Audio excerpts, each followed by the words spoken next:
찬양 하나님께서 기뻐 받으실 줄로 믿습니다. 할렐루야.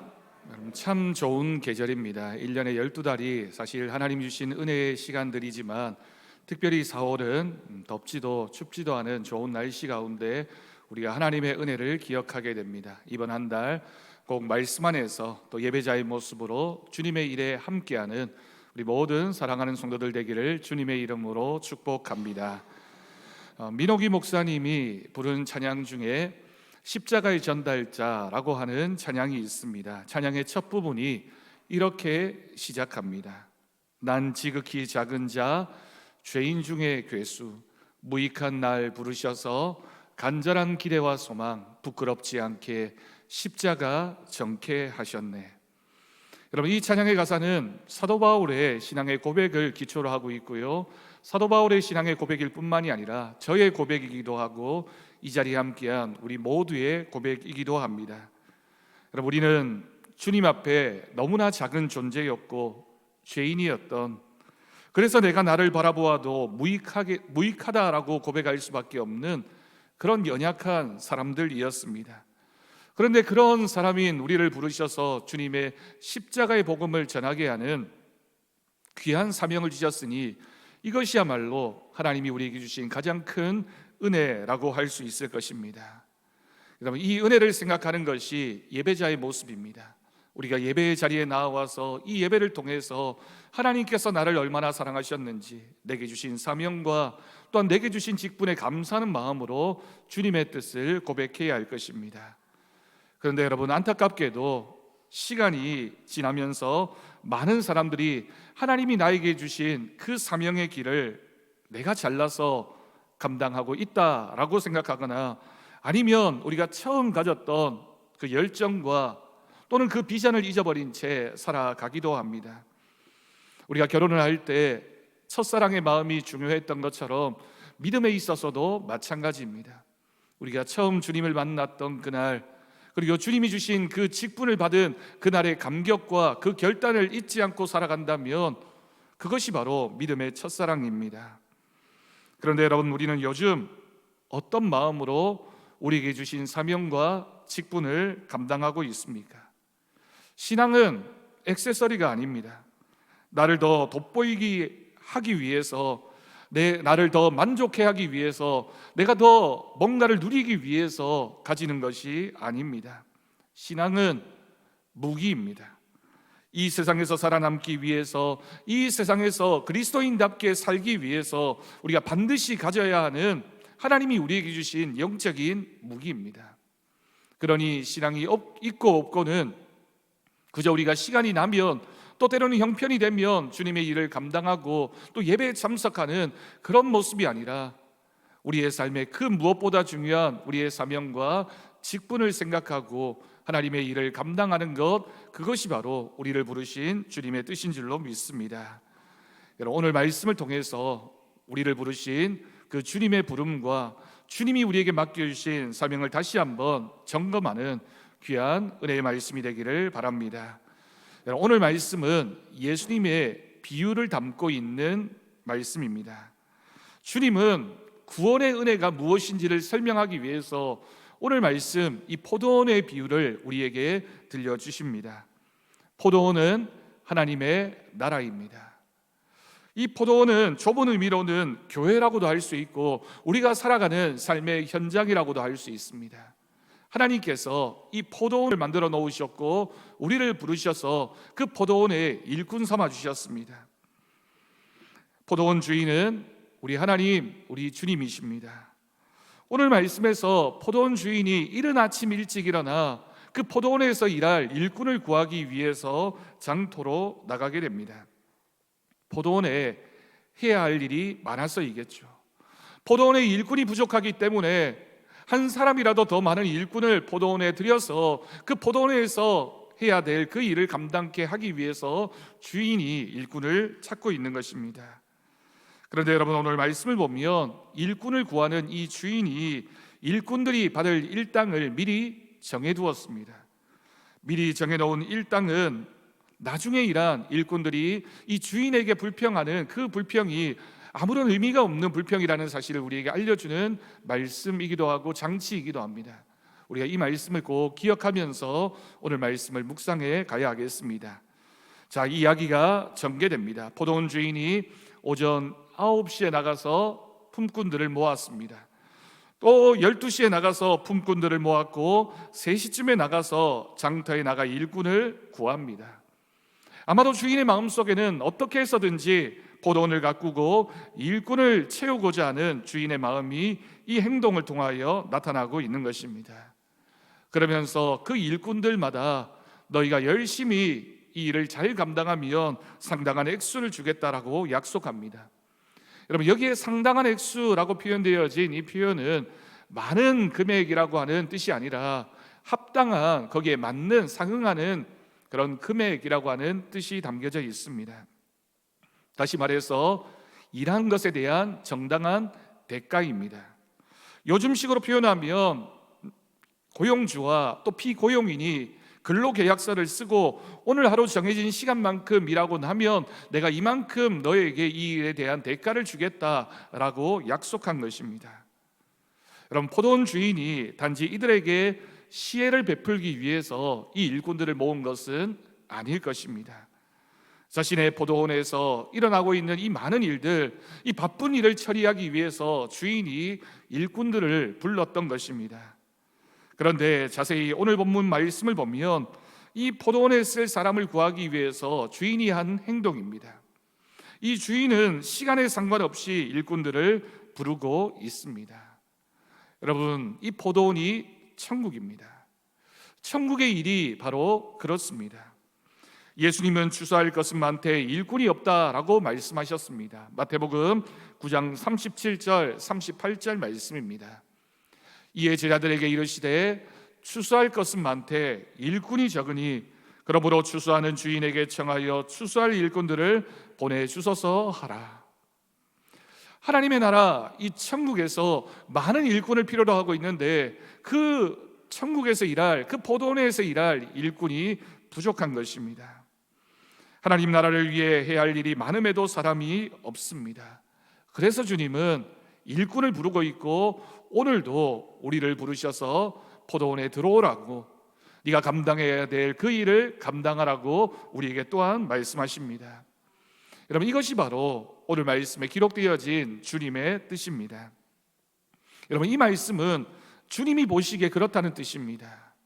일꾼들이 그 포도원을 바라보면서 일꾼이 필요하겠네, 또는 일이 많네, 정례를 판단하는 것이 아니라 포도원 주인의 마음에 이 포도원에서 일할 일꾼이 부족하니 내가 많은 일꾼들을 모아야 되겠다, 하나님께서 작정하신 것입니다. 그리고 마지막 시간이 되었고 포도원 주인은 오후 5시쯤 또 장터에 나갑니다. 이 주인이 얼마나 간절한 마음으로 일꾼을 찾고 있는지를 보여주고 있습니다. 정말 얼마 남지 않은 시간인데 그 시간까지도 장터로 나가서 일꾼을 찾았던 것입니다. 아마도 이 주인에게는 거기에 드는 비용이 중요한 것이 아니라 얼마나 많은 일꾼을 모을 것인가, 그 일꾼 한 사람 한 사람이 귀하다라고 생각하시는 주인의 마음이 여기에 담겨져 있습니다. 그런데 여러분, 여기서 주목해야 될 한 가지 표현이 있습니다. 오후 5시쯤 나와서는 다른 일꾼들과는 다른 말로 이 5시에 모여있는 장터에서 모여있는 이 일꾼들을 부르고 계십니다. 그 내용이 무엇입니까?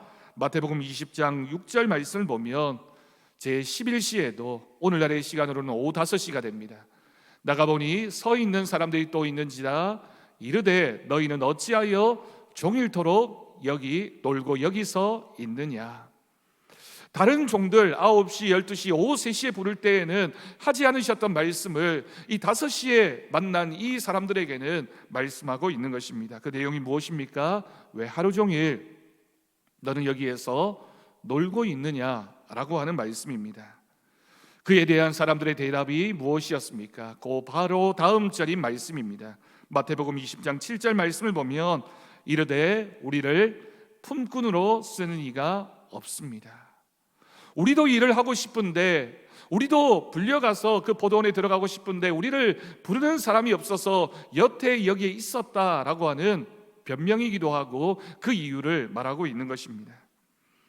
주인은 이 사람들도 포도원으로 데려갑니다. 여러분, 이 장면에서 주님이 우리를 부르시지 않았다면 우리도 이 장터에서 놀고 있는 이 사람들과 같지 않았을까요?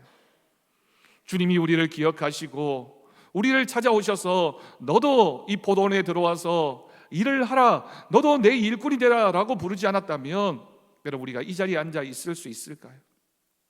우리도 아마 지금까지도 그냥 놀고 있는 아무런 목적이 없는 인생을 살아가는 그런 사람들이지 않았을까요? 그런 우리를 주님께서 찾아오셔서 너도 이곳에 들어와서 일을 하라고 우리를 불러주신 줄로 믿습니다. 여러분은 몇 시에 주님의 부름을 받은 사람들입니까? 여러분들 스스로에게 한번 물어보십시오. 나는 몇 시에 주님의 부름을 받았을까? 어떤 분들은 나는 원래 어려서부터 교회를 다녔으니 나는 아침 일찍 부름을 받은 사람이야 라고 생각하는 분도 있을 것입니다. 내가 직분 받은 지가 언제인데 나는 새벽부터 나온 사람이지, 내가 그래도 일찍이 주님의 직분을 받았고 열심히 일을 했고 여태까지 그 일을 감당하고 있으니 나야말로 일찍 부름을 받은 사람이야. 또 반대로 어떤 분들은 나는 늦게 교회를 다니고 나이가 들어서 직분을 받았으니 오후 늦은 시간일 거야, 그래도 저 사람보다는 조금 더 빠르지 생각을 하는 분들도 있을 것입니다. 여러분, 정말 그럴까요? 여러분, 우리는 언제 부름을 받았다라고 여러분들 생각하십니까? 이 질문을 다시 한번 생각해 봅시다. 언제 부름을 받았고 얼마 동안 나는 일했다라고 생각하는 것은 과거에 대한 회상입니다. 그동안 내가 일한 것에 대한 과시나 또는 자부심이 그 마음속에 있기 때문에 내가 몇 시에 부름을 받았는지에 집중하는 겁니다. 그리고 또한 그런 생각 속에는 다른 사람과 비교하는 마음이 있습니다.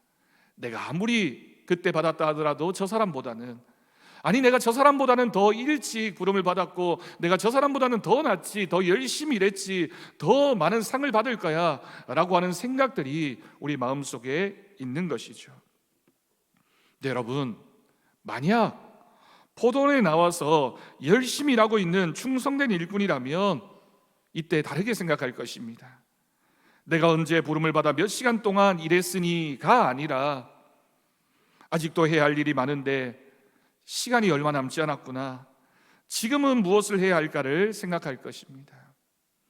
여러분, 신앙의 본질이 바로 그렇습니다. 믿음이라고 하는 것, 신앙이라고 하는 것은 과거에 내가 얼마만큼 일했느냐, 과거에 내가 얼마나 열심히였느냐, 과거에 내가 얼마나 많은 공을 쌓았느냐가 아니라 지금 내가 있는 이 자리에서 열심을 감당하고 있느냐, 주님이 나를 부르신 그 부름의 상을 잊지 않고 지금도 내가 달려가고 있느냐가 중요하다라고 하는 것입니다. 내가 지금까지 해온 일이 중요한 것이 아니라 나는 오늘도 주님의 포도원에서 일하고 있으며 주님이 부르시는 그때까지 멈추지 않고 열심을 품고 주어진 일을 감당해야 할 것입니다. 여러분, 이 일에는 나이가 많고 적음이 중요하지 않습니다. 그것은 언제 나를 불렀느냐를 생각하는 것과 마찬가지입니다.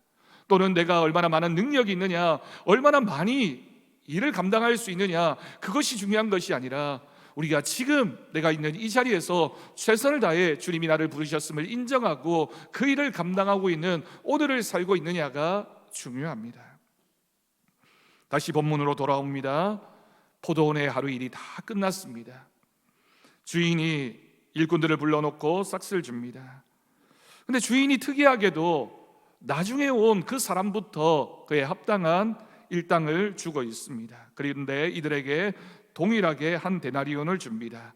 오늘 본문 8절과 9절을 보면 그 장면을 이렇게 기록하고 있습니다.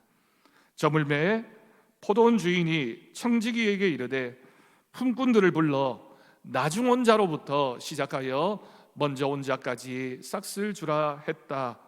제 11시에 온 자들이 와서 한 데나리온씩을 받았다라고 기록하고 있습니다. 여러분, 이 구절을 깊이 한번 생각해 보십시오.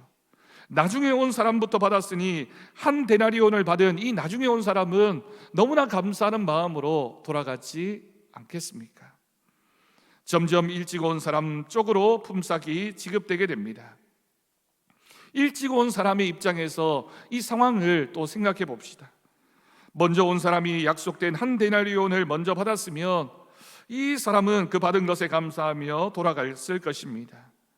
나중 온 사람이 얼마를 받았는지 모를 수도 있습니다. 그런데 왜 이 주인이 청지기에게 나중 온 사람부터 하루 품삯을 주게 해서 먼저 온 사람이 그 상황을 다 지켜보게 한 것입니다. 아마 이 사람 마음속에는 그런 생각이 들었겠죠. 오후 5시에 온 사람이 한 데나리온을 받았으니 1시간에 한 데나리온이라면 나는 얼마나 받을까? 최소한 저 사람보다는 2배는 넘게 받지 않을까? 그런 마음으로 이 상황을 지켜보고 있었을 것입니다. 그것이 상식이고 우리는 공정이라고 생각합니다. 그렇게 해야지만 정당하다라고 생각합니다. 그런데 주인의 생각은 달랐습니다. 여러분, 왜 이런 일이 벌어졌을까요? 내가 주인과 약속한 한 데나리온의 가치와 남과 비교해서 내가 받아야 된다라고 생각하는 한 데나리온의 가치가 달랐던 것입니다.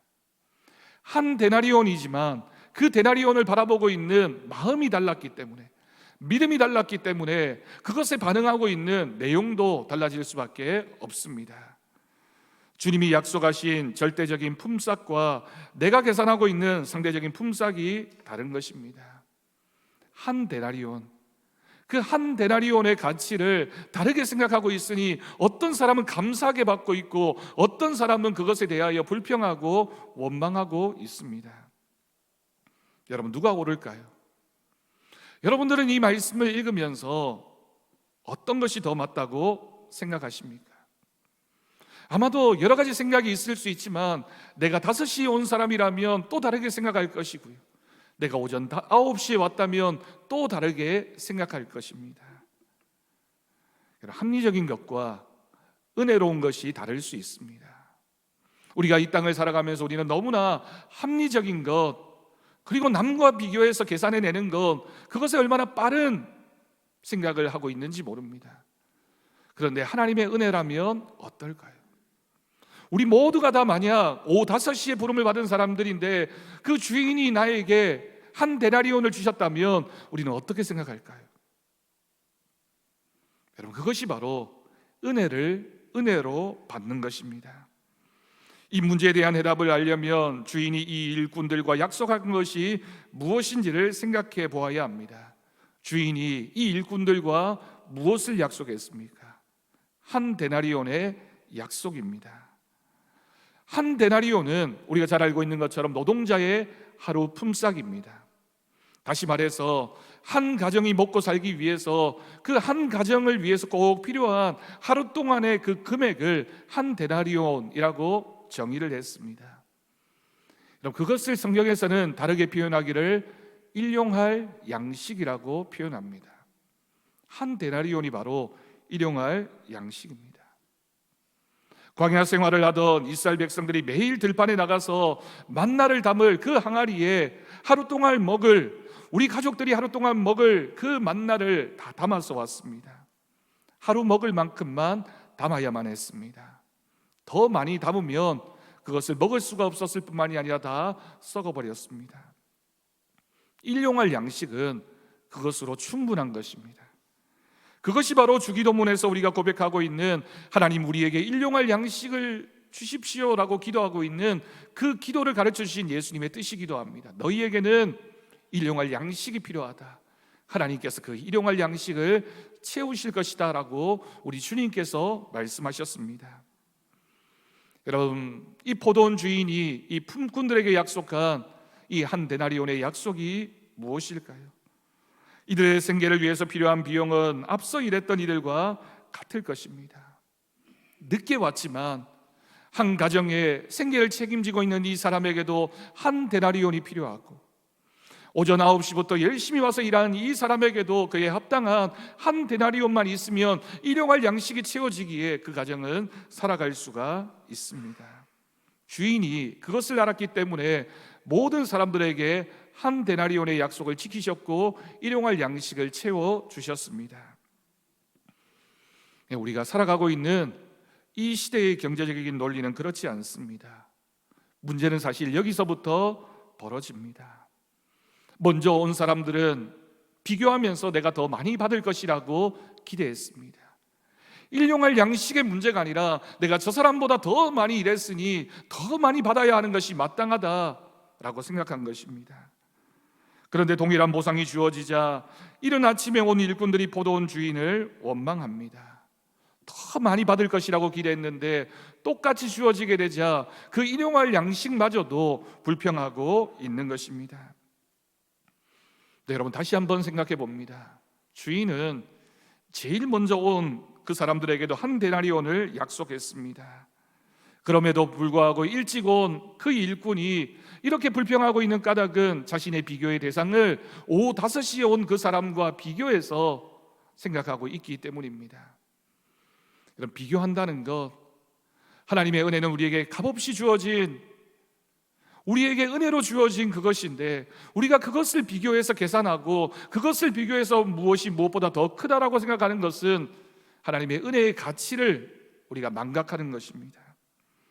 주인은 자신이 베푼 은혜를 깨닫지 못하고 있는 이 일꾼들을 답답함과 안타까움으로 바라보고 있습니다.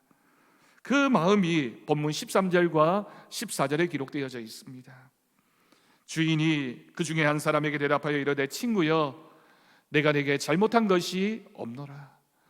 내가 나와 한 데나리온의 약속을 하지 아니하였느냐? 내 것이나 가지고 가라. 나중은 이 사람에게 너와 같이 주는 것이 내 뜻이니라. 주인은 내 뜻이 무엇인지, 이것이 바로 하나님의 은혜이며 이 은혜는 모든 사람에게 공평하게 주어질 것이라고 그 약속을 다시 한번 확인하고 있는 것입니다. 여러분, 이 모든 일꾼들은 분명히 약속되어진 금액을 받았습니다.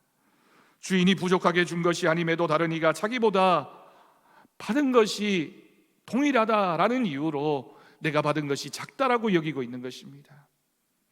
분명히 약속된 것을 받았음에도 불구하고 비교하기 시작하니까 그것이 작게 여겨지고 내가 왜 한 데나리온 밖에 받지 못하느냐라고 불평하게 된 것이죠. 그런데 여러분, 오늘 이 말씀에서 우리도 마찬가지입니다. 자신이 받은 은혜를 보지 못하고 남들이 받은 은혜만 생각하기에 불평하게 됩니다. 여러분, 우리는 이미 하나님께 넘치는 복을 받은 사람들입니다. 하나님이 우리에게 충분한 은혜를 주셨고 우리는 그 은혜를 일용할 양식 삼아 살아가고 있는 사람들입니다. 하나님은 우리의 필요를 아시고 이용할 양식을 주시는 분이십니다. 토기가 그 지은 토기장이를 향하여 왜 나를 이렇게 지었느냐, 왜 나를 이렇게 만들었느냐라고 불평할 수 있습니까? 우리가 하나님의 피조물이기에, 하나님이 주신 은혜로 살아가는 사람들이기에, 우리는 이 광야와 같은 인생에서 하나님이 주시는 만나와 메추라기를 공급받으며 또한 생명의 물을 먹고 살아가는 사람들이기에 하나님 앞에서 우리가 할 수 있는 것은 감사와 인정밖에 없습니다. 은혜입니다. 하나님의 은혜입니다. 우리의 일상이 은혜이고 그 은혜를 기억하는 것이 우리의 믿음입니다. 그런데 여러분, 오늘 말씀에서 자신에게, 오늘 본문에서 주인을 향해서 말하고 있는 사람, 불평하고 원망하고 있는 사람이 누구입니까? 오늘 이 일꾼들의 모습이 주인을 향하고 있는 모습들이 상반되어지고 있습니다. 누가 불평하고 항의하고 있습니까? 누가 침묵하고 있습니까? 자신에게 주어진 그 은혜를 아는 사람은 하나님 앞에 겸손하게 침묵하고 있지만 내가 일한 만큼의 대가를 받았다라고 생각하는 사람은 주인에게 항의하고 있습니다. 은혜는 우리가 주장할 수 없는 것임에도 불구하고 그것을 내 것이라고 생각하는 그 순간에 불평이 생겨나게 되는 것이죠. 불평하고 있는 일꾼의 기준과 우리 주인의 기준이 달랐습니다. 불평하는 일꾼들은 품삯의 기준을 나중 온 자들이 받은 금액으로 삼았지만 포도원 주인은 한 사람 한 사람을 다 귀하게 여기셨습니다. 그 한 사람 한 사람을 바라보고 있는 주인의 마음이 바로 은혜이고 그 주인의 마음이 바로 사랑입니다. 천국이 어떤 곳일까요? 하나님의 나라는 어떤 곳입니까? 사람이 중심이 되고 하나님께서 사랑하시는 그 은혜가 풍성한 나라, 하나님께서 한 영혼 한 영혼을 사랑하셔서 그 사람이 어떤 모습이든지 어떤 능력이 있든지 어떤 은사가 있든지 모든 사람을 귀히 여기시는 하나님의 사랑이 있는 곳이 바로 하나님의 나라입니다. 또한 여러분, 그곳이 바로 우리 교회여야 하고 그곳이 바로 가정이어야 합니다. 하나님께서 우리 교회에 서로 다른 모습으로 우리를 불러주셨습니다. 정말 다른 사람들이 모여서 한 믿음의 공동체를 만들어가고 있습니다.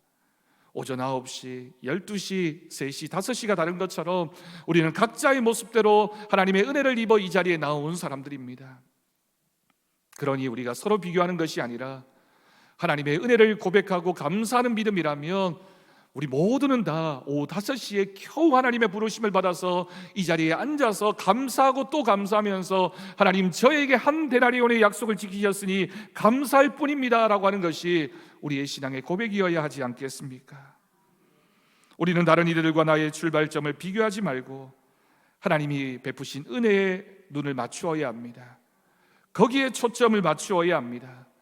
그래도 하나님이 나를 불러주신 데 감사하는 사람, 나 같은 사람을 불러주신 것에 대해서 감사하는 사람은 그저 조용히 하나님이 우리에게 주신 그 직분 충성으로 감당하면서 기뻐하고 감사하면서 그 한 데나리온의 약속을 감사하면서 살아가는 사람인 줄로 믿습니다. 여러분, 오늘 말씀을 시작하면서 나는 십자가의 전달자 뒷부분의 가사입니다. 어디든지 가리라 주 위에 서라면 나는 전하리 그 십자가, 내 몸에 밴 십자가 그 보혈의 향기 온 세상 채울 때까지 살아도 주를 위해, 죽어도 주를 위해, 사나 죽으나 난 주의 것, 십자가의 능력, 십자가의 소망, 내 안에 주만 사시는 것. 여러분, 우리가 오후 5시에 온 일꾼이라면 이렇게 고백할 수밖에 없을 것입니다.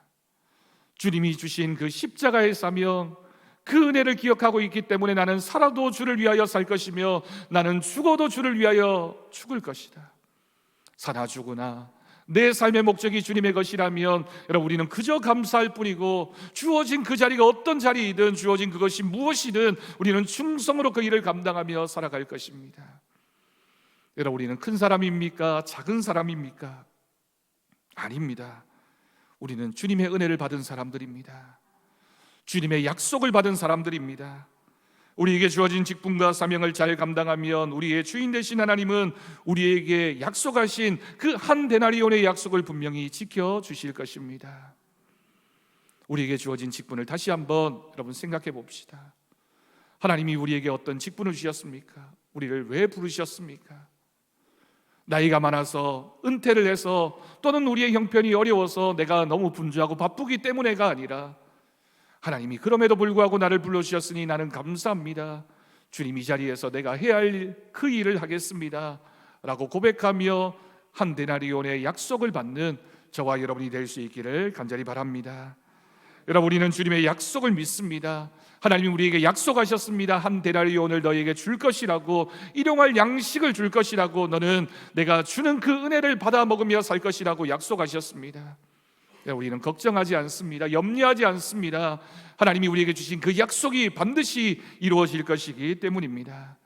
주님이 어떻게 우리를 사용하시든 어떤 모습으로 우리가 살아가든 주님 오시는 그날까지 주어진 사명 잘 감당해서 그때에 착하고 충성된 종아 칭찬 듣는 저와 여러분이 될 수 있기를 주님의 이름으로 간절히 축원합니다. 기도하겠습니다. 하나님 아버지, 감사합니다. 나 같은 사람, 이 부족한 사람을 불러주셔서 주님의 일꾼 삼으신 주님의 은혜를 기억합니다.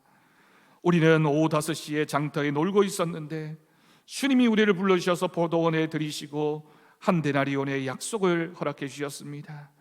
그 약속을 믿고 오늘 하루를 살아가게 하여 주옵소서. 내게 주어진 시간이 얼마이든지, 내게 주어진 직분이 무엇이든지 충성으로 감당하며 그 한 데나리온의 약속이 우리 가운데 있음을 믿고 믿음으로 살아가는 우리가 되게 하여 주옵소서. 감사드리옵고 예수님의 이름으로 기도드립니다. 아멘. 우리 감사 찬송 320장 함께